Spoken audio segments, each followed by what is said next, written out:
YouTube, with the 2024 NBA draft officially concluded and lots of expectations going into the draft about what the 76ers would do, whether they were going to trade their 16th overall pick seemed to be the consensus, and they end up using both of their picks to just select players. And I know a lot of you guys watching this video might not be Sixers fans, so if you guys want to click off, I totally get it, but I am a Sixers fan and I do want to talk about their picks in this video. And fellow Sixers fans, what are we feeling like about these picks? Because I'm going to get into my stuff, but let me know down in the comments section before I do, what do you think about Jared McCain and Adem Bona in regards to the 76ers, right? Because I got my opinion. I'm going to share everything I feel about the 76ers draft. I'm going to grade their picks. Let's talk about Jared McCain and Adem Bona, folks. So first thing I should mention, right? There is a possibility that both of these players are involved in a package, including a player like Paul George, Brandon Ingram going forward, right? That is totally still in the cards and totally could happen, right? So I want to get that out of the way before I give all this analysis and my expectations and thoughts on these two players, because again, they could be playing on a different team by the time 2025 rolls around. The Sixers with the 16th overall pick select guard out of Duke, Jared McCain, right? And it's been kind of a mixed bag on Twitter and Instagram as far as I can see towards Jared McCain. A lot of people love the pick and a lot of people are really suspicious. And listen, man, I'm just going to get my thoughts out of the way on this pick, right? There is questions about his, off-court activities. I'm just going to get that out of the way, right? I don't care that Jared McCain makes TikTok videos. I don't care that he paints his nails. What I do care is that he's good at basketball, right? And that appears to be the case here. And now a lot of people are not going to like Jared McCain just because of the things I just mentioned. I think that's nonsense. For the Sixers draft pick situation, like the most important thing is that, can he play, right? Is he a sufficient talent, right? The personal stuff doesn't matter to me, man. That's harmless stuff. And I think it's pretty, quite frankly, stupid to judge him based off of those two things before watching him play in a Sixers uniform. I love the pick. Personally, I love Jared McCain. I think he's going to make a great fit in the NBA. He is clearly one of the best shooters in this entire draft. People are saying it's either him or Reed Shepherd that are the best shooters in the draft. And the thing about Jared McCain, man, he can shoot it so consistently off the dribble too. And that's another big thing. He can shoot it off the dribble. He can shoot it off the catch at an elite percentage. This is a guy that shot 41% for his freshman season at Duke from the three-point line, right? And a lot of them were difficult shots. And apparently he moves off the ball incredibly well. So I think, him and Maxey on the floor together, I'm not sure that's going to be a great thing because Jared McCain is small and undersized and could be a, liability defensively at times, especially, one-on-one, right? But he competes on defense. He's a strong kid, in terms of like strength, right? So while he might be a little undersized, he uses his strength well and apparently has a really high basketball IQ. They're saying he's not the best playmaker, but apparently he hasn't had a lot of playmaking opportunities at Duke, so we'll have to see about that. Driving and finishing in the lane could be difficult at times with his size, but at the end of the day, the Sixers went out 16th overall, grabbed the second best shooter, maybe even the best shooter in this draft. I think that is a positive either way, right? A lot of people are saying, Jared McCain for the Sixers in particular might end up just being a six man in the future, but I'm okay with that. If you can get a good future six man at 16th overall that can shoot the lights out of the building, I think that's a pretty good,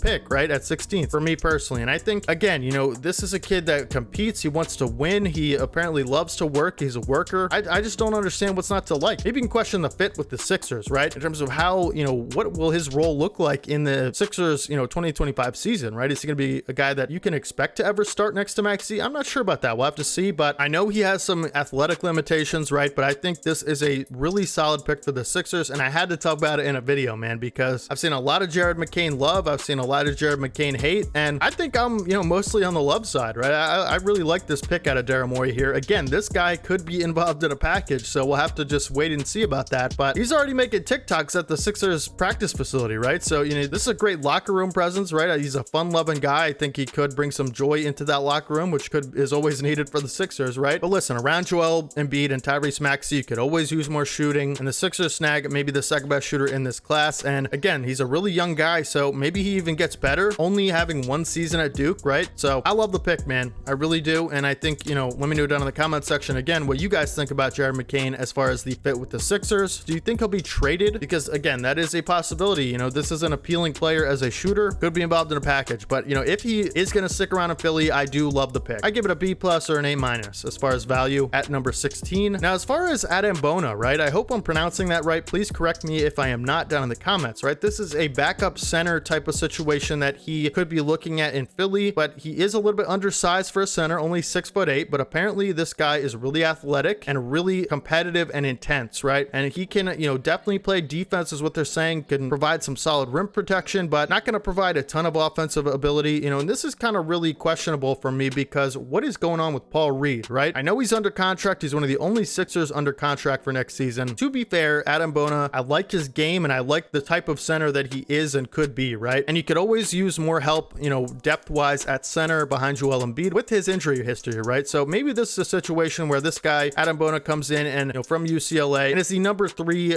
third string center for the Sixers, right? Because last year, you know, you saw Embiid miss some time. Paul Reed steps in and Mo Bamba would back up Paul Reed. But, you know, maybe if Mo Bamba walks in free agency, which a lot of people expect him to, Adem Bona can fill that role a little bit better. That could be what the Sixers are trying to do, but also it could just be a best player available type of thing. Maybe they just like the player and didn't see a lot of other great options, but wanted to take a player. And, you know, you have to fill out some roster spots somehow, right? Because, you know, you can't sign them all in free agency. So I get that could be what we're looking at here, but it also makes me consider something. You guys can let me know down in the comment section what you think about this theory. Maybe Paul Reed is a player that the Sixers want to move for salary reasons, right? We know he's under contract for a long time. I believe he still has 3 years left on his deal, and he's making pretty decent money for a backup 5, but Paul Reed is a good backup 5, I would say. Did a pretty good job last year. Still, again, a young player growing and learning. My question is, like, if they think, you know, Bona could be a solid backup 5 right now, you know, that makes me think like, okay, you have a bunch of positions that aren't even on the roster, right? We don't even have a small forward, power forward, or really a 2 guard under contract right now. So maybe Ricky Council, I guess you could say, is a 2 guard or 3. But I guess my point is, like, if they're not planning to trade Paul Reed, this is kind of an interesting pick. Maybe it is just me reading into it too much, right? Or maybe it is, you know, the fact that they just want a solid, you know, third string center to back up Paul Reed if Embiid goes down. But then I think, like, I don't know, man, it's just kind of a weird thing to do there at that pick, right? It's not really a need. It's not really a pressing need at all. So just kind of an interesting situation. Again, I like Bona. I think he's going to be a good quality backup 5 in this league, you know, with his skill set, right? He showed improvement from the free throw line last year. I believe it was around 69% from the free throw line. He's only started playing basketball at 13 years of age. I think that is a significant thing that Embiid could help him with, right? Embiid, another, you know, notable player in NBA history that played, you know, started playing basketball super late in his teenage years, right? So I think this could be a situation where they could feed off each other in that regard, but also just like his skill set, right? This is an athletic center that competes on both ends and provides some rim protection, right? So I think you have to love the player, right? But I just think, you know, as far as the Sixers needs, it just didn't make a ton of sense to me unless they were going to trade Paul Reed or something. So maybe this is just a situation where, you know, I'm reading too much into it, or could just be flexibility, right? Maybe these 2 players that they drafted are appealing to other teams. So in the case that they do want to involve them in a package, most teams would find them appealing. I don't know. We'll have to see how it turns out, man. Free agency starts